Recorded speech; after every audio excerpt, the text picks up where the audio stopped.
Hey, everybody. Hope you are doing well. This is Micah. I am the pastor at Living Word, and I have here with me Areinia Adams, who is a licensed marriage and family therapist. And so, hey, Areinia. Hi. Thank you so much for joining us. I just wanted to have an opportunity to ask you a few questions about, we've got a lot of stuff going on at home nowadays.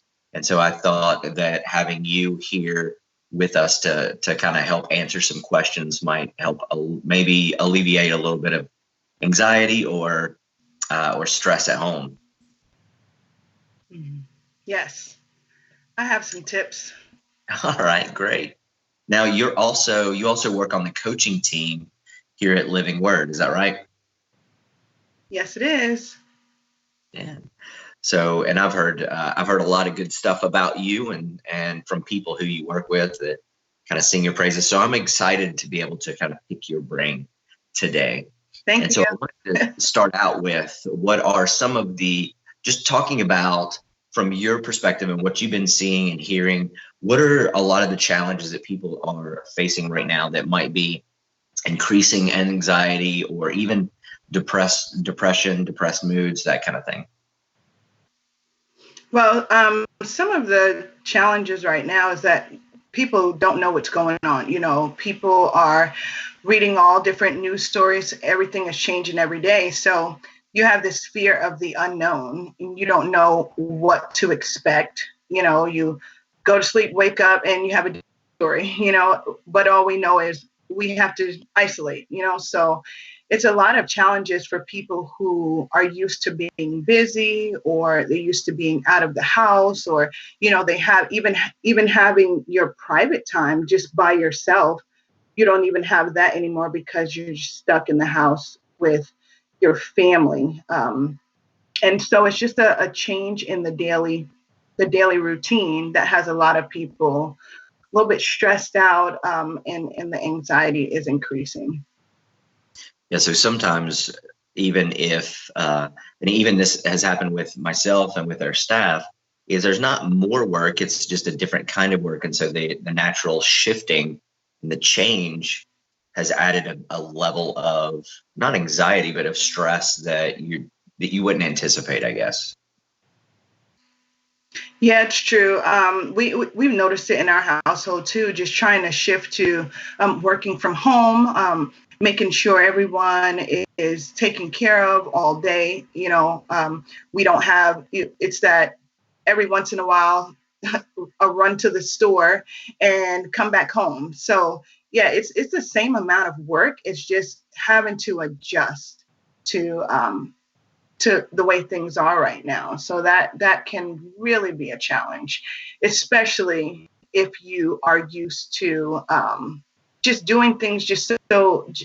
If you were in a routine, your daily routine, and now you have to change your routine. It's a different routine, but all the same work. How do you now condense what you may do in like an office setting to now at home in a room somewhere where you have a makeshift office, so it can be a little bit challenging. So what kind of advice do you have for those of us that when we get into the situation, whether it's the atmosphere that's changed and we're having a hard time coping with that, or even the,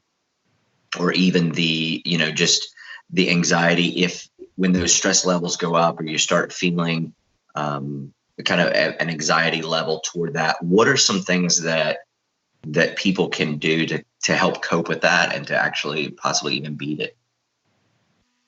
Well, number one is to really think about what you can do, what you can control, instead of focusing on what you can't do and what you can't control. So we know what's happening in the news right now, what we're hearing. Those are things that, we can't control the news that's being put out there, but we can control what we watch, how we watch it, how long we watch it. We can control where we get our information from. We can also control how we're functioning with our families. We may not be able to control that, that the time out of the house or where we can go and can't go, but you can control what do we do while we're together. So I think that is number one, just focusing on what I can do, rather than what I can't do. And I think once you flip those, your thoughts to something more positive, then that's what you seek. You will seek out the positive. But if you keep thinking about, well, I can't go here, I can't be around this person, I can't, then that's all you're going to see is the negative side of this. But instead focusing on, okay, I can spend more time with my family. I can take up new, hobbies. I can, everything is, what can you do? So that's my number one advice. Another thing that I really have stressed with a lot of my patients is structure. Some people have a mindset of, you have to have a certain kind of structure every day. There's some people who structure is really good for them. There's some people who they don't want a structured routine. So it's, situational. My colleagues and I, we had a conversation this week in our group supervision, just talking about what some different things we can tell people to do. And one of those things was making sure that you have your routine where you are getting up every day, set an alarm, get up, get dressed, and as long as you're not getting yourself in the rut of, well, I have nowhere to go, so I'm not going to do anything, then, you run into the issue of now people want to stay in the bed all day, and then now you're down and sad because you haven't been productive. So one thing I've told people is get up, get up out the bed, make your bed, treat it as if it's a regular day, do all of the things you would normally do. Because when you feel good, if you look good, you're going to feel good.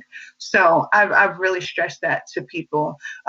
When it comes to the kids, I think that's where we hit that challenge, is when you have kids who you're used to having them be out the house, so you don't have to entertain them or make sure they're okay.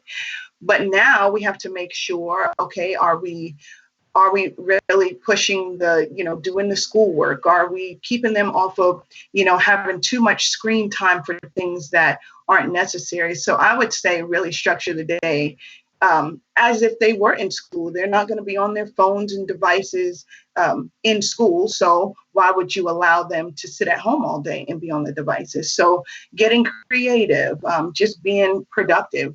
We joked in our house that we're doing a lot of home economics classes.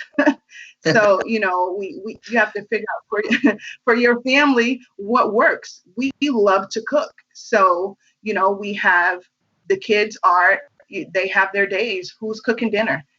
Who is going to do the menu? Different things like that. Making sure that the children just aren't getting bored. I don't really push them to be super structured, but they have to have productive things to do. And when they say they're tired, okay, go outside. I send them in the backyard or in the front. So it's different ways you can structure things for your own household. But I would say don't get in the rut of, we can't do these things, so we're not. So just stay in a routine. Maybe even picking up a new hobby. You can even exercise. You can, we play games, even something as simple as listening to music, just turn on some music, have a dance party, so trying to just make the best out of this situation is what I would recommend. Yeah. I mean, and now another thing, go ahead. I'm sorry. No, go ahead. Another thing I do want to stress is for people who, if you were in therapy before, if you were seeing a therapist on a consistent basis, I recommend that you do not stop, because now is the time when we feel like, oh, I'm just going to hold these emotions. I can't see my therapist, but you can, because a lot of therapists are offering telehealth. And a lot of insurance companies, the majority of them, have even made special exceptions right now to cover people for telehealth. So if you were in therapy, continue to have your sessions. Maybe it won't be every week, but maybe it's every other week, but continue in therapy. And if you feel like you do need therapy, then you need to reach out and find a therapist, because even our practice, we're still taking in new clients even during this time. So it is an option. Don't stop your self-care. seems like now would be kind of boom time for you guys, even with a lot of this stuff. And I think you're right. I mean, optimism, especially in a situation like this, is what are all the good things? There's all the things that are different, and maybe the things that we don't like, but what are all the opportunities that are hidden? It's kind of a huge thing. So I like that, looking at positive, and then also making sure that, as you said, making sure that all the that you're trying to keep your schedule, because I know there's a lot of jokes and memes and stuff out there that are funny in nature, and yet there's some truth to that, where if we get all our schedules jacked up, and even I've been talking with my son, who's 17, about not getting upside down. And of course, we go through that every summer, as far as his sleep schedule, and your kids are going to push back probably as well. For sure. That is something that we have been dealing with, is trying to keep the kids on a good sleep schedule, because you don't want to get in the rut of, we're going to stay up as late as we possibly can, and then we're going to sleep in as late as we possibly can. You don't want to do that, because when things do get back to normal, then you have a whole completely different situation of trying to get them back in routine and on schedule. Yeah, absolutely. And so what do you, there's kind of two different extremes that I'm hearing families talk about. One being there's the loneliness factor. So, just disconnection from the world seems to be hard.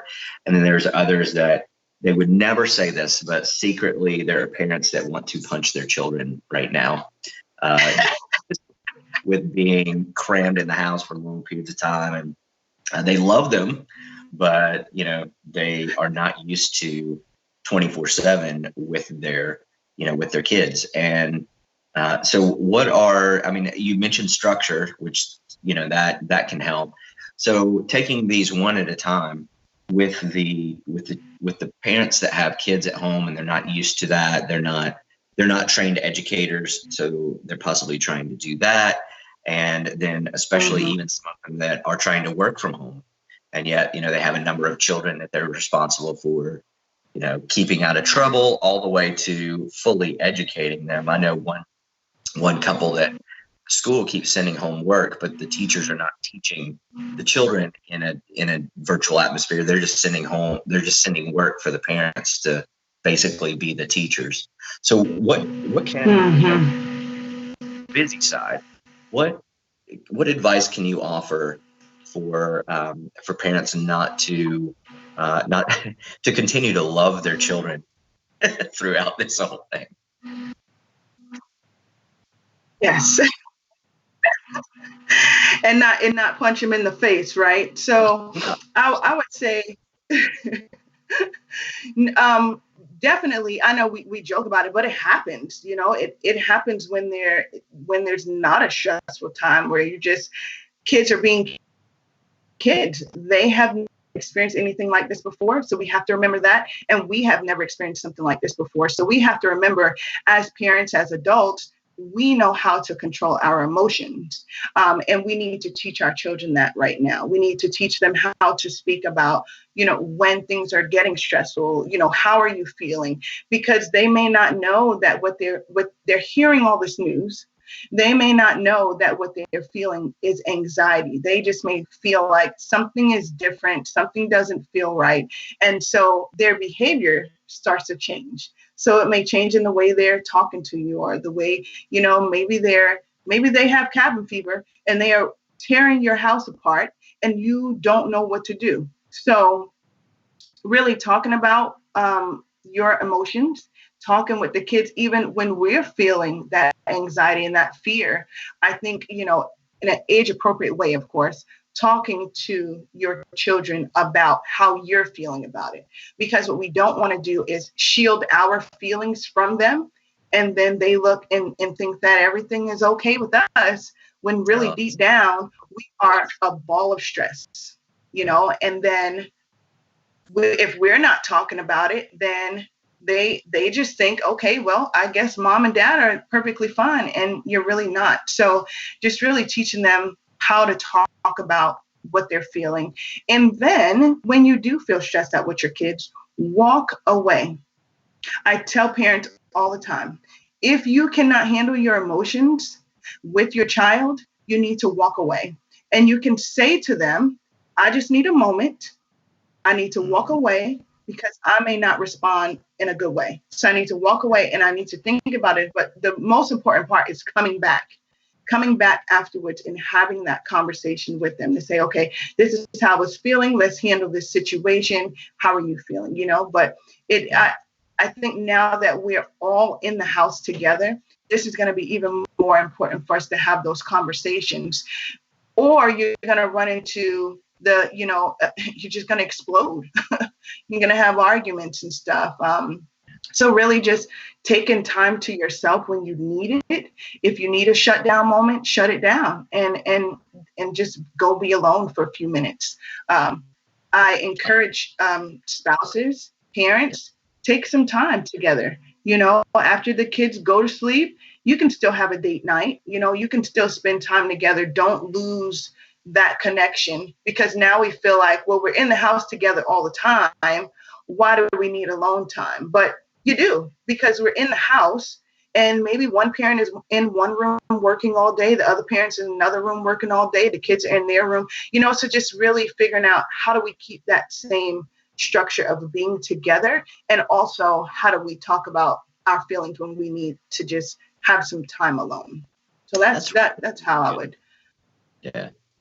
And I think too that here as a pastor, what I see a lot is exactly what you're talking about, is when parents don't know. It's not that you're trying to be a Vulcan and not have emotions at all, but when you don't know how to manage your emotions, you teach your children not to know how to manage their emotions. And so we teach people we teach our children by how we act around them. Whatever repeats in somebody's life creates. And so obviously we repeat more than anybody else in our children's lives. And so if I can't control my emotions when I'm talking with my child, or anybody for that matter, it's actually subconsciously teaching them, this is how I deal with stuff when I'm stressed. This is what I'm supposed to do. And so it's so important, like what you're talking about, to when you know your triggers, when your face gets hot, or you feel that tightness in your chest, whatever it is, that you do walk away. And you're actually not only good for you, but it's good for your child, because you're teaching them how to manage their emotions. When there's overload, don't just explode, to walk away and then come back. The thing is, like you said, another important part is do come back. Don't just be afraid of the conflict, but do come back at some point, Yeah.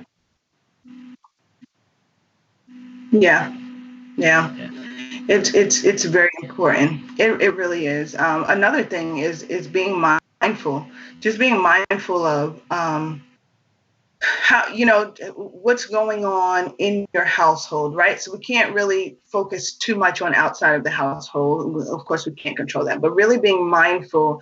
How are you feeling when you get up? Are you in a bad mood? Do you need to just take a few minutes just to kind of get in the moment? Did you have a bad night of sleep? I know the first few nights where we were really in the house for a couple of days, I had trouble even sleeping, and I usually don't have trouble sleeping. So I had to think about, that next day I woke up, like, I'm not really feeling rested. I don't feel okay. Why? What's going on? So just knowing in that day, okay, I need to do some things that morning just to kind of get my mind right before I start interacting with anyone, because, my emotions are going to trigger someone else. How I come at them is, it might set their day in a downward spiral. So, just being mindful, and that's a technique that we teach a lot of our patients, our clients, is just different mindfulness techniques, whether it's deep breathing, or even I tell some of mine, find a chair that you like. and kind of just feel the material of the chair. You know, what does it feel like? Brings you back in the moment. Step outside. What do you hear? What do you see?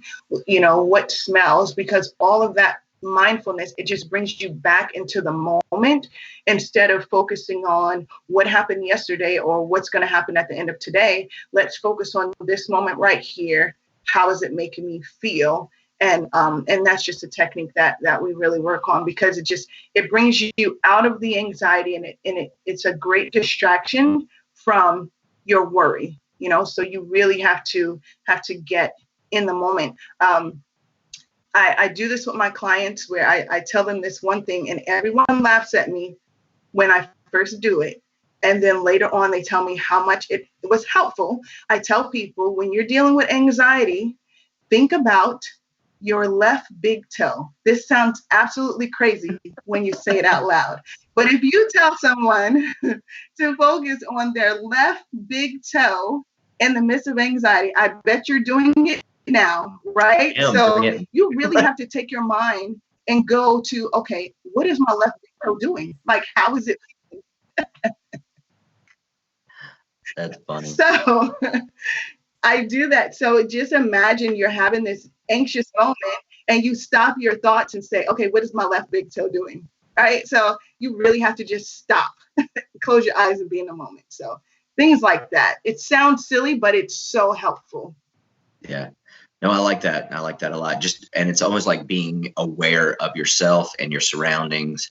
It's something that even like what's interesting is you're talking about just touching the fabric of the furniture that you're on or whatever is it's kind of that's a really cool trigger almost to kind of bring you back to really where you're at. I like that a lot.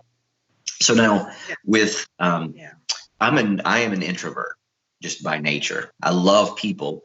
They just take energy, and it's energy that I willingly and lovingly expend. But so when you're an introvert and you are stuck in a house with people and you're basically with people 24/7, what are some ways would that help with coping with those kind of things? Because I know there's a lot of people that are dealing, maybe they're at home and they're not an introvert, they're an extrovert, but they're by themselves and they're dealing with the opposite end of this. But then we also have people that, I need a little space that's my own. Would that tactic help them as well in that situation? I think it would. So I'm an extrovert. So I enjoy people. I enjoy being around people. I enjoy, especially being around my family. Even when I need a break to kind of refuel, I guess.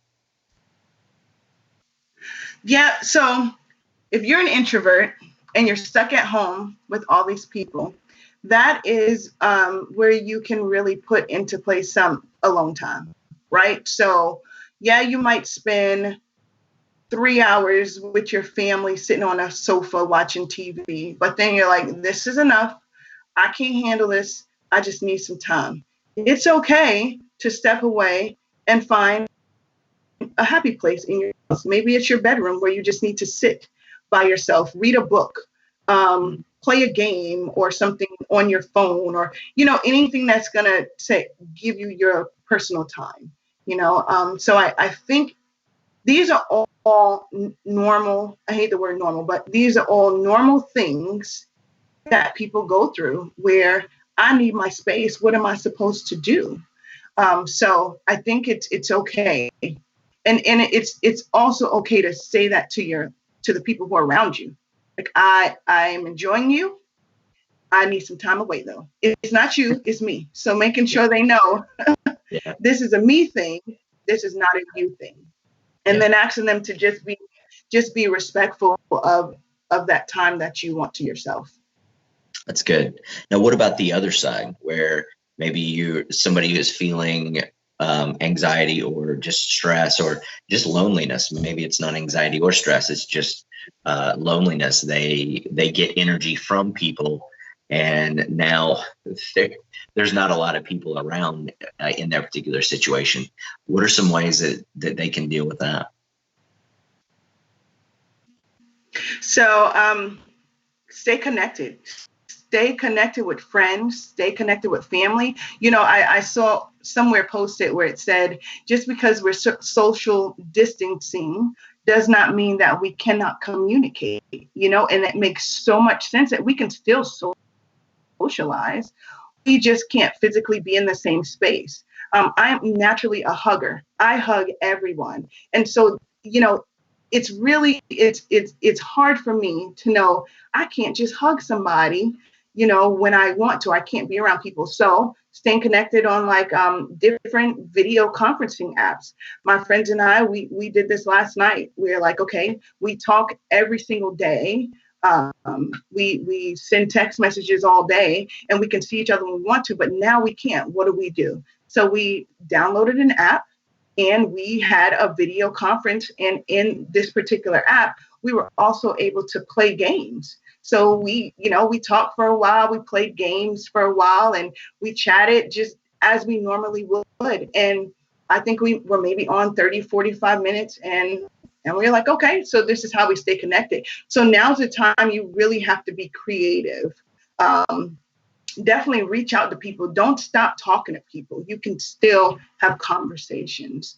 It's just you're not technically in the same room, but I mean, a video conference is you're just talking. You can see that person. Also, I recommend for people who struggle with this to have your list of people who can be supportive to you during that time. Making sure that you let them know that, hey, when I'm feeling low, sometimes I may need just a reach out from, reach out to me. And for family who, you have family members who struggle with anxiety or depression, or you have friends who struggle with anxiety and depression, I really, really encourage you to be kind, be really, really kind and understanding right now, be empathetic, and also reach out to these people. Reach out to your friends and family who struggle on a daily basis, because if it's increased, then they definitely not going to be the ones to reach out to you, because they may not know what to do, or they may feel like, well, maybe I'm bothering,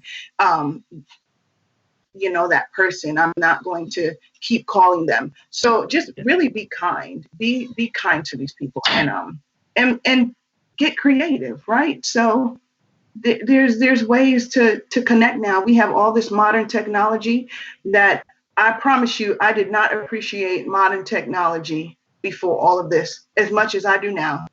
Yeah. I really don't, and I said, this is the best time for the younger generation who are all into technology. Now we're looking at them like, oh, okay, so this is why we have all of this technology. We can reach out to people, and so use it. It's there. It's not back in the day where it's just a phone plugged into a wall. So there's ways. Yeah. Awesome. Well, so if people have any other questions or things that they want to ask you, can they put those in the comments, and maybe we can just monitor those and help them out with answering some of that stuff? Oh yes, for sure. I am available. Whoever needs, and I'm really open to having more of this dialogue, because I don't think a lot of people are talking about mental health in relation to what is going on right now. So, yeah, for sure. And I think there needs to be more talk about that. There's a stigma of weakness, whenever people start talking about mental health, that is not fair. And I think that the more that we talk about it, and the more that we kind of expose that, then the healthier people get. So if anybody has comments about the or even questions that you have or whatever, you can definitely fill that out. And then also, we have a whole coaching team here at Living Word, and they are excited to help people through this whole thing. So you can go to lwfc.org/ coaching, COACHING, and fill out there to see if you need to talk with somebody, and we can do something similar to this with one of our coaches, of which you are one of them. And so, anything else that I didn't ask that we need to go over before we go? I don't.